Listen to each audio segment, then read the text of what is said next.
नमस्कार and welcome you all to Study IQ. मैं हूं प्रशांत धवन। नाउ यहाँ पे आप लोग बिल्कुल ठीक पढ़ रहे हैं। रिसेंटली बांग्लादेश की प्रधानमंत्री को ओपनली इंडिया आउट कैंपेन के अगेंस्ट बोलना पड़ा, क्योंकि कई बांग्लादेश में लोग हैं जो भारतीय प्रोडक्ट्स का कंप्लीट बॉयकॉट चाहते हैं। नाउ यहाँ पे आप देख पाएंगे मालदीव्स में इंडिया आउट कैंपेन को प्रमोट करने के बाद अब देखो कई लोग हैं जो सेम टाइप का कैंपेन बांग्लादेश में भी रिपीट करना चाहते हैं। वो चाहते हैं कि इंडिया का जो इन्फ्लुएंस, उनके हिसाब से जो इन्फ्लुएंस है, उसको कंप्लीटली खत्म कर दिया जाए। और जब इसकी डिमांड बांग्लादेश के सोशल मीडिया में काफी बढ़ गई थी, लगातार बॉयकॉट इंडियन प्रोडक्ट्स के जो हैशटैग हैं ये ट्रेंड कर रहे थे, तो बांग्लादेश की प्राइम मिनिस्टर को ओपनली ये कहना पड़ा कि अच्छा चलो इंडिया को बॉयकॉट करना है ना, तो फिर जो इंडियन साड़ीज यूज करती हैं हमारी महिलाएं, उनका क्या? जो मसाले हम लोग यूज करते हैं उनका क्या? क्या इंडियन कपड़े, मसाले, कई और जो चीजें हम इंपोर्ट करते हैं इंडिया से, क्या सब कुछ हम जला दें? ये बात बांग्लादेश की प्राइम मिनिस्टर को बोलनी पड़ी अपने देश के लोगों को ये समझाने के लिए कि इंडिया आउट कैंपेन से लॉन्ग टर्म में बांग्लादेश का लॉस ही होगा। अब यहाँ पे आप एक सवाल पूछेंगे, वेट, बांग्लादेश में इंडिया आउट कैंपेन कितना स्ट्रांग है और क्या इंडिया इतना एक्सपोर्ट करता है बांग्लादेश को कि हमें चिंता होनी चाहिए इसको लेकर? तो मेरा आंसर है हाँ, बिल्कुल हमें चिंता होनी चाहिए, क्योंकि बांग्लादेश को हम लोग ऑलमोस्ट 14 बिलियन डॉलर्स का एक्सपोर्ट करते हैं, जबकि बांग्लादेश के जो एक्सपोर्ट्स हैं टू इंडिया, ये मुश्किल से 2 बिलियन डॉलर्स भी आपको नहीं मिलेंगे। तो इंडिया के लिए एक बड़ी एक्सपोर्ट डेस्टिनेशन है। अगर यहाँ पे इंडिया आउट कैंपेन ज़्यादा मोमेंटम पिकअप कर लेता है तो बिल्कुल इससे इंडिया को एक बड़ा इकोनॉमिक लॉस भी हो सकता है। अब यहाँ पे आपका सवाल आएगा कि जो बांग्लादेश में जो इंडिया आउट कैंपेन है, इसे लोग सपोर्ट भी क्यों कर रहे हैं? क्योंकि इंडिया बांग्लादेश के लिए एक बहुत ही इंपॉर्टेंट पार्टनर है। आपको याद होना चाहिए कि इंडिया से ही जो ब्रह्मपुत्र नदी यहाँ से बहती है, बांग्लादेश के लिए बहुत ज़्यादा इंपॉर्टेंट है। फिर गंगा नदी का जो पानी है ये भी बांग्लादेश के लिए काफ़ी इंपॉर्टेंट है। तो ये लोग इंडिया के साथ रिलेशंस खराब क्यों करना चाहेंगे? देखो, इसका सिंपल आंसर है the hunger for power, power की भूख। रिसेंटली मालदीव्स में जिस तरीके से मोहम्मद मुइज़ू ने एक, आप कह लीजिए, हवा बना दी कि इंडिया को देखिए हमें बाहर निकालना होगा मालदीव से, इंडिया खराब है। उसने अपने वोटर्स को ये बात समझा दी कैसे भी करके कि इंडिया से अगर हम दूर हो जाते हैं, प्रो चाइना हो जाते हैं, तो हमारा फायदा होगा। और मोहम्मद मुइज़ू की सफलता देखकर इलेक्शंस में अब बांग्लादेश में भी इनकी एक पॉलिटिकल पार्टी है बीएनपी, बांग्लादेश नेशनलिस्ट पार्टी। ये लोग सेम फॉर्मूला मोहम्मद मुइज़ू का यूज करना चाहते हैं बांग्लादेश में, और ये लोग ट्राई कर रहे हैं कि अगर ये भी इंडिया आउट कैंपेन के नारे देते हैं, इंडिया के अगेंस्ट बातें करते हैं, क्या पता इनको भी इन द फ्यूचर इलेक्शंस में सफलता मिले।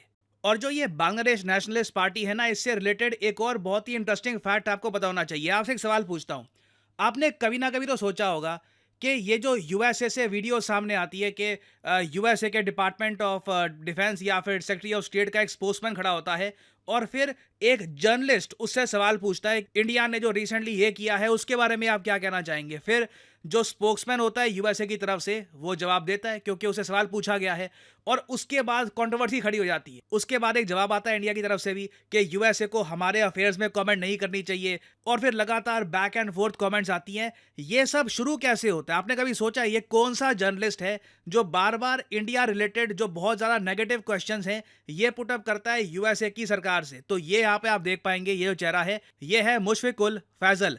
ये बांग्लादेश के एक जर्नलिस्ट हैं। बांग्लादेश में ही इनका पोर्टल बैंड है, क्योंकि बांग्लादेश की सरकार ने कहा है कि ये भगोड़े हैं, और बांग्लादेश में इनको काफ़ी बार बांग्लादेश नेशनलिस्ट पार्टी बीएनपी का एक मेंबर भी माना जाता है। और इनके बारे में आप बेसिक गूगल भी करोगे ना, तो आपको बहुत सारी रिपोर्ट्स मिल जाएगी जहां पर लिखा है कि ये बीएनपी के मेंबर हैं, और इनका काम ही यही है कि इंडिया से रिलेटेड जो बहुत ज़्यादा नेगेटिव सवाल हैं वो यूएसए के स्पोक्समैन से पूछे, ताकि कंट्रोवर्सी खड़ी हो जाए।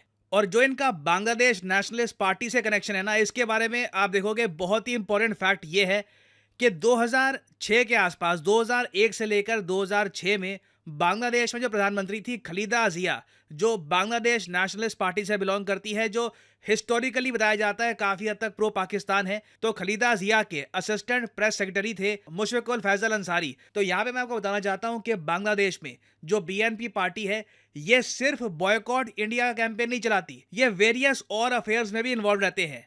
अब यहाँ पे आपका एक बहुत ही बेसिक सवाल आएगा कि जो ये बांग्लादेश नेशनलिस्ट पार्टी है, कल को ये अगर पावर में आ गए बांग्लादेश में तो इंडिया को काफ़ी प्रॉब्लम हो जाएगी। ये तो बहुत ज़्यादा एंटी इंडिया लोग हैं, इंडिया के जो प्रोडक्ट्स हैं ये बॉयकॉट करना चाहते हैं, रिलेशंस भी ख़राब हो सकते हैं इंडिया के साथ।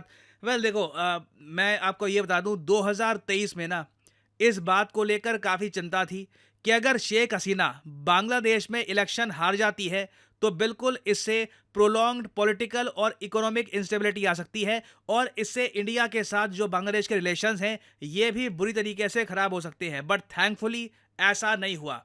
As of now Sheikh Hasina की जो पॉलिटिकल पार्टी है अवामी लीग, ये बांग्लादेश में फुल मेजोरिटी से सरकार चला रही है और मोस्ट रिसेंटली ही बांग्लादेश में इलेक्शंस हुए हैं 2024 के जनवरी मंथ में और अगले इलेक्शन आराम से 2029-30 के आसपास ही होंगे।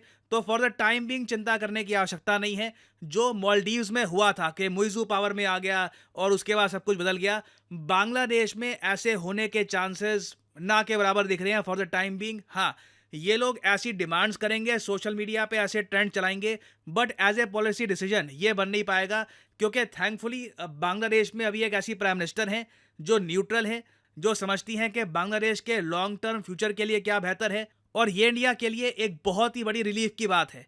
तो बिल्कुल देखो, बांग्लादेश से ये आवाज़ें आएंगी कि जी ये बॉयकॉट इंडिया और ये इंडिया आउट कैंपेन वगैरह, बट आई एश्योर यू आने वाले कई सालों तक बांग्लादेश में कोई भी इंडिया आउट कैंपेन सक्सेसफुल नहीं होने वाला। और फाइनली यहाँ पे मैं आपसे एक सवाल ही पूछूंगा कि टैंटलुम ये एक बहुत ज़्यादा रेयर मेटल है, ये हाल ही में किस नदी में डिस्कवर किया गया है? ये है यहाँ पे आपकी ऑप्शंस, गोमती, सतलुज, कावेरी या फिर कृष्णा। कमेंट सेक्शन में करिए उत्तर। जो लोग सही आंसर देंगे कोशिश करूंगा कि उनकी कमेंट को मैं हार दे दूं ताकि बाकी लोग सही उत्तर समझ पाएं। और फाइनली यहाँ पर मैं ये भी ऐड कर दूं कि स्टडी IQ के जो कोर्सेज के प्राइसेस हैं ये अगले फाइनेंशियल ईयर से मतलब कि 1 अप्रैल 2024 से बढ़ने वाले हैं। तो अगर आप अभी कम प्राइसेस में परचेज करना चाहते हैं ये कोर्स, तो now is a good time. Comment section में जाइए, यहाँ पे आपको ये लिंक मिल जाएगा, यहाँ पे आप परचेज कर सकते हैं स्टडी IQ का P2I UPSC कोर्स। प्रीलिम से लेकर इंटरव्यू तक ये कोर्स आपका साथ देगा। सिंपली यहाँ पे आपको क्लिक करना है बाय नाउ पर और यहाँ पे आप कोड यूज कर सकते हैं PG10 और सीधा प्राइसेस गिरना स्टार्ट हो जाएंगे। 6,000 रुपए का डायरेक्ट डिस्काउंट आपको मिलता है, the maximum discount you will get from PG10। So use the code PG10 and save money. By the way ये प्राइसेस 1 अप्रैल से बढ़ने वाले हैं, तो 30 महीने की वैलिडिटी का जो ये कोर्स है ये आप कर सकते हैं purchase at the right time. और इसी नोट के साथ ये है वीडियो का अंत। Thank you for listening and as I always say, may the gods watch over you.